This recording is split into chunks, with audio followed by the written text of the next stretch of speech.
Hello दोस्तों, मैं आशीष ठाकुर स्वागत करता हूं आप सभी का विकास कोचिंग क्लासेस के फ्री ऑनलाइन वीडियो लेक्चर्स में। तो अभी तक हमने पढ़ा था यूनिट्स एंड मेजरमेंट्स चैप्टर्स, जिसमें हम छोटे छोटे फॉर्मूले हमने देखे थे, कुछ यूनिट्स पढ़ा था, मेजरमेंट्स पढ़ा था, डायमेंशंस पढ़ा था। ठीक है, तो वो तो काफ़ी बेसिक सा था, काफ़ी ईजी सा टॉपिक था और बहुत ज़्यादा इंटरेस्टिंग भी नहीं था। तो अब जो हम शुरू करने वाले हैं वो हम शुरू करने वाले हैं बेसिक मैथमेटिक्स। तो मैथमेटिक्स जो होता है वो क्या होता है? Mathematics is basically the language of physics. मतलब फिज़िक्स को हम समझने के लिए, उसको अप्लाई करने के लिए हम मैथमेटिक्स का सहारा लेते हैं। तो आज से हम शुरू करने वाले हैं बेसिक मैथमेटिक्स। क्लास 11th के बच्चों के लिए काफ़ी ज़्यादा इंपॉर्टेंट है। ठीक है, तो चलिए हम शुरू करते हैं। तो पहला हम यहाँ पे पढ़ने वाले हैं वो क्या है? System of measurement of an angle. Basically हम बचपन से पढ़ते आ रहे हैं, डिग्री के बारे में हमने सुना होगा। तो डिग्री में हम क्या पढ़ते थे? एक राइट एंगल जो होता है वो कितना होता है? 90 डिग्री। एक डिग्री में 60 मिनट्स होते हैं और 1 मिनट में 60 सेकेंड्स होते हैं। ये सब हमने पढ़ रखा है, तो डिग्री हमें ज़्यादा देखना नहीं है। अब क्या है, अब हमें एक नई चीज़ आई है, वो है रेडियन। तो रेडियन क्या है, ये मैंने डायमेंशंस में भी थोड़ा सा बताया था यूनिट्स एंड मेजरमेंट्स में, कि अगर कोई सर्कल है, पॉइंट ए है, अगर कोई पार्टिकल पॉइंट ए से पॉइंट बी तक मूव करता है तो उसने कितना पाथ ट्रेवल किया? ए से बी तक। तो ये जो आर्क लेंथ है, ये अगर उसने एस ट्रेवल किया है और जिस पाथ पे वो ट्रेवल कर रहा है, जिस सर्कुलर पाथ पे, उसका रेडियस अगर आर है, तो जो एंगल होता है जो कि रेडियंस में होता है वो होता है theta is equal to S upon R. मतलब arc length upon radius of the circle. तो ये जो फॉर्मूला होता है ये रेडियंस के लिए होता है। तो रेडियंस को हम डिनोट करते हैं आर ए डी, रैड से भी डिनोट करते हैं। तो ये जो हमारा निकलेगा एस अपॉन आर, ये हमारा रेडियंस में निकलेगा। तो अब क्या होता है कि जब कोई भी वन कंप्लीट रेवोल्यूशन करता है, अगर particle A one complete revolution करके वापस पॉइंट ए पे चला आए, तो हम क्या कहते हैं कि वन कंप्लीट रेवोल्यूशन हुआ। और वन कंप्लीट रेवोल्यूशन में हमारा होता है 2 पाई रेडियन एंगल्स होता है। तो यहां तक हमने देखा। अब इससे हम ये भी कह सकते हैं कि वन कंप्लीट रेवोल्यूशन में कितने डिग्रीज होते हैं? 360 डिग्री। अगर पूरा एक कंप्लीट रेवोल्यूशन हो रहा है तो हम कह सकते हैं कि अगर 2 पाई रेडियन है और 360 डिग्री है, मतलब 360 degree is equal to 2 pi radian. तो हमने कहा कि pi radian is equal to 180 degree. मतलब 2 पाई रेडियन अगर इज इक्वल टू 360 डिग्री है, तो पाई रेडियन हमारा कितना हो गया?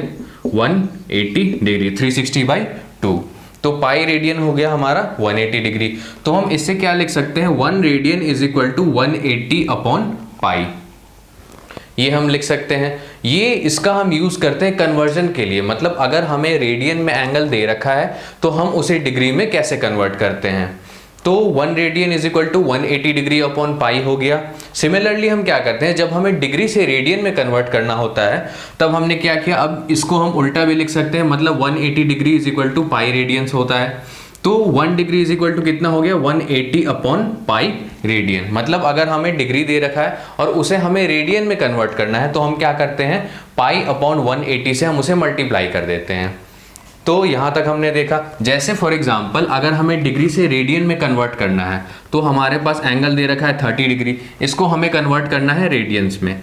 तो 1 डिग्री क्या होता है? Pi upon 180। तो 30 डिग्री को क्या होगा? 30 इंटू पाई अपॉन 180 रेडियन। तो इसे हम लिख सकते हैं पाई बाई 6 रेडियन। ये हो गया कन्वर्जन हमारा डिग्री से रेडियन में। तो डिग्री से रेडियन में हम ऐसे कन्वर्ट करते हैं। सिमिलरली जब हमें रेडियन से डिग्री में करना हो, जैसे हमें यहीं पे हमने पाई बाई 6 रेडियन निकाला, तो अब हम क्या करते हैं? पाई बाई 6 रेडियन जो है इसे हम डिग्री में कन्वर्ट करने की कोशिश करते हैं। तो 1 radian is equal to 180 degree by pi. तो पाई बाई 6 रेडियन कितना होगा डिग्री में? इसको हम मल्टीप्लाई कर देंगे 180 डिग्री बाई पाई से। तो पाई से पाई कैंसल आउट हो गया, ये हमारा 30 डिग्री निकल गया। मतलब ये हमारा कन्वर्ट हो गया है अब रेडियन से डिग्री में। तो यहाँ तक हमने देख लिया, रेडियन का यूज़ देख लिया, कैसे हम कन्वर्जन करते हैं। ये आगे चल के कभी कभी फिजिक्स के क्वेश्चंस में आ जाते हैं, हमें कन्वर्जन करने की ज़रूरत पड़ जाती है। तो यहाँ हमने देख लिया रेडियंस के बारे में। और मैंने डायमेंशंस में एक और चीज़ बताया था कि ये जो एंगल है वो डायमेंशनलेस क्वांटिटी है। तो ये डायमेंशनलेस क्वांटिटी कैसे है, क्योंकि थीटा का फॉर्मूला क्या हो गया, s अपॉन r। थीटा क्या होता है रेडियंस में, तो s जो है वो हमारा क्या है, लेंथ है। तो s यहां पर क्या है, लेंथ, और जो रेडियस है वो भी क्या है, लेंथ है।